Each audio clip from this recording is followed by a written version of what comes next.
السلام علیکم۔ ان الحمد للہ والصلاة والسلام علی رسول اللہ، اما بعد، اعوذ باللہ من الشیطان الرجیم، بسم اللہ الرحمن الرحیم۔ معزز سامعین، آج سے انشاءاللہ مختصر ترین حدیث کا درس ہم شروع کر رہے ہیں۔ ریاض الصالحین حدیث کی کتاب ہے جو امام ابو زکریا النووی کے نام سے جو مشہور ہیں۔ 631 ہجری میں پیدا ہوئے، 676 ہجری میں فوت ہوئے۔ انہوں نے صحیح احادیث کو اکٹھا کیا مختلف موضوعات کے تحت۔ ان کی صرف 45 سال عمر تھی، لیکن انہوں نے بڑے بڑے کام کیے۔ انہوں نے صحیح مسلم کی شرح لکھی، اسی طرح کتاب الاذکار اور ریاض الصالحین اور دوسری کتابیں۔ اللہ رب العزت نے اپنے نبی کی باتوں کو شروع ہی سے پہلی صدی ہجری سے ہی آگے صحابہ کرام نے تابعین کو، تابعین نے آگے تبع تابعین کو پہنچائی، کیونکہ رسول اللہ صلی اللہ علیہ وسلم نے خطبہ حجۃ الوداع میں فرمایا فَلْيُبَلِّغُ الشَّاهِدُ الْغَائِبَ، جو آج حاضر ہے وہ غائب کو پہنچائے یہ بات، قرآن کی باتیں، آپ کی باتیں، کیونکہ یہ آخری دین ہے، رسول اللہ صلی اللہ علیہ وسلم آخری نبی، تو سب کی یہ ذمہ داری لگا دی گئی۔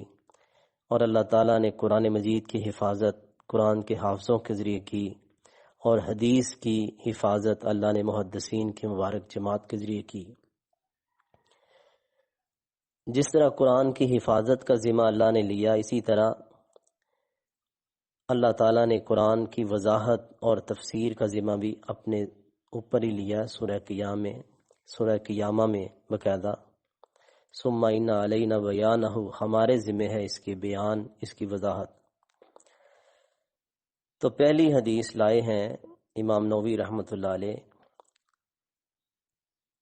اخلاص نیت، کہ نیت خالص ہونی چاہیے۔ اور یہ امام بخاری بھی اپنی کتاب کے اندر اسی کو پہلے بیان کیا، کیونکہ اللہ تعالیٰ نے بھی قرآن مجید کے اندر فرمایا کہ عبادت کرو اللہ کی خالص نیت کے ساتھ، اخلاص کے ساتھ۔ اور تمہارا قربانی کے جانوروں کے بارے میں فرمایا کہ تمہارا قربانی کے جانوروں کا گوشت اور خون اللہ کو نہیں پہنچتا، وَلَكِنْ يَنَالُهُ التَّقْوَى مِنْكُمْ، ہاں جو تقوی ہے، اخلاص اور نیت ہے، وہ پہنچتا ہے۔ تو پہلی حدیث امیر المومنین ابو حفص عمر ابن خطاب رضی اللہ تعالیٰ عنہ۔ ابو حفص اس لیے آپ کی کنیت کہ آپ کی بیٹی سیدہ حفصہ تھی، یہ حدیث کے راوی ہیں۔ اور عمر رضی اللہ تعالیٰ عنہ خلیفہ ثانی بھی ہوئے مسلمانوں کے، دوسرے خلیفہ راشد۔ جاہلیت میں یہ قریش کے سفیر تھے، شروع میں اسلام کے سخت مخالف تھے۔ نبوت کے 6 سال یہ مسلمان ہوئے تو اسلام کو بڑی قوت ملی۔ انہوں نے اعلانیہ ہجرت کی، مشرکین کو للکار کر تمام غزوات میں رسول اللہ صلی اللہ علیہ وسلم کے ساتھ شریک رہے۔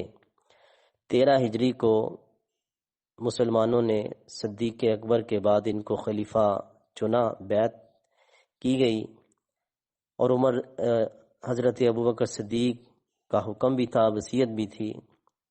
تو ان کے دور میں اسلام کی فتوحات بہت پھیلی، 22.5 لاکھ مربع میل پہ اسلام کا جھنڈا لہرا رہا تھا۔ اور اللہ کے نبی کی دعا پوری ہوئی کہ اللہ اسلام کو عزت دے، قوت دے عمر کے ساتھ۔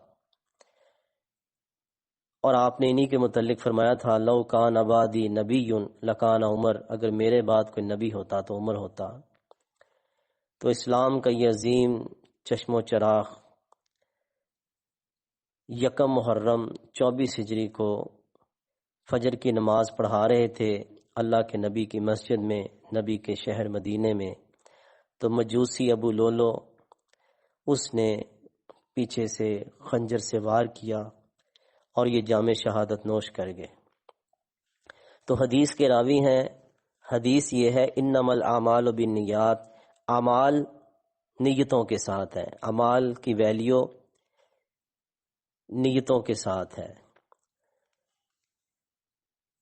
پس منظر اس حدیث کا یہ، کیونکہ آگے آپ نے یہ بھی فرمایا وَإِنَّمَا لِكُلِّ امْرٍ مَا نَوَى، ہر بندے کے لیے وہی کچھ ہے جس کی اس نے نیت کی۔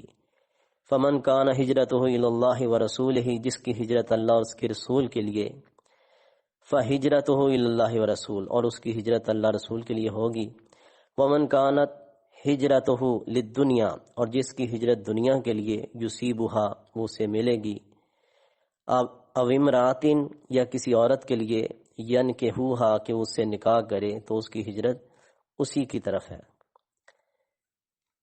ایک شخص مکہ کا تھا، مدینے کی کسی عورت کو اس نے نکاح کا پیغام بھیجا، اس نے انکار کیا، تو اس نے شرط لگائی جب تک تم ادھر ہجرت کر کے نہیں آؤ گے تو میں نکاح نہیں کروں گی۔ تو وہ ادھر چلے گیا، قیس عورت کا نام تھا، تو یہ مسلمان قیس، مہاجر قیس کے نام سے مشہور ہوا۔ حدیث بالکل واضح ہے کہ اعمال کی ویلیو اعمال نیتوں کے ساتھ ہے۔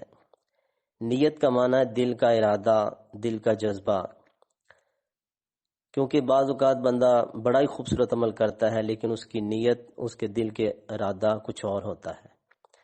وہ پانی کی سبیل لگا لے، اوپر بھی لکھ بھی دے کہ فی سبیل اللہ، اللہ کے لیے ہے، لیکن اگر اس کی نیت شہرت کی ہے، دکھاوا ہے، تو اللہ کے ہاں اس کی کوئی ویلیو نہیں اس عمل کی۔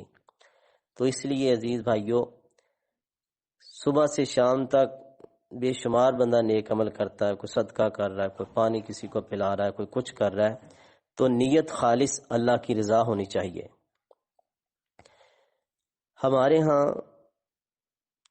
کچھ بر صغیر میں مروجہ الفاظ بھی بنا لیے ہیں نیت کے، مثلا نماز کے اندر 4 رکعت نماز فرض، پیچھے سے امام کے منہ طرف کعبہ شریف، اللہ اکبر، سرائکی میں نیت کر رہا ہے، پختون پشتوں میں کر رہا ہے، اردو سپیکنگ اردو میں کر رہا ہے، پنجابی میں کر رہا ہے۔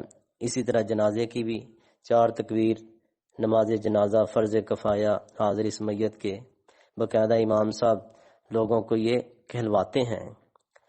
تو عزیز بھائیو، محمد صلی اللہ علیہ وسلم کا دین عربی ہے، یہ اردو میں جو نیتیں کے الفاظ کر لیے ہیں یہ صحیح نہیں ہے، بدعت ہے۔ صرف حج کے موقع پہ کہا جاتا ہے، جب بندہ میقات پہ آتا ہے، لبئی کا حجہ یا لبئی کا عمرہ، کہ اللہ میں حج کے لیے حاضر ہوں، میں عمرے کے لیے حاضر ہوں۔ اس کے علاوہ 20 اعمال بندہ کرتا رہتا ہے، اس میں کوئی نیت نہیں کرتا، صرف یہ ہم نے جنازے اور نماز کی نیت خود بنا لی۔ تو ایسے جرت سے اللہ ہمیں محفوظ فرمائے۔ تو یہ تھی پہلی حدیث کہ جس کے لیے نیت کی جائے، اس کو، جس نے اللہ رسول کے لیے ہجرت کی اسے ہجرت کا ثواب ملے گا، اور جس نے عورت کے لیے ہجرت کی اس کا پھر ثواب کوئی نہیں، کیونکہ اس کی ہجرت اسی کی طرف ہے۔ اللہ تعالی ہر عمل خالص نیت کے ساتھ کرنے کی توفیق عطا فرمائے۔ جزاکم اللہ۔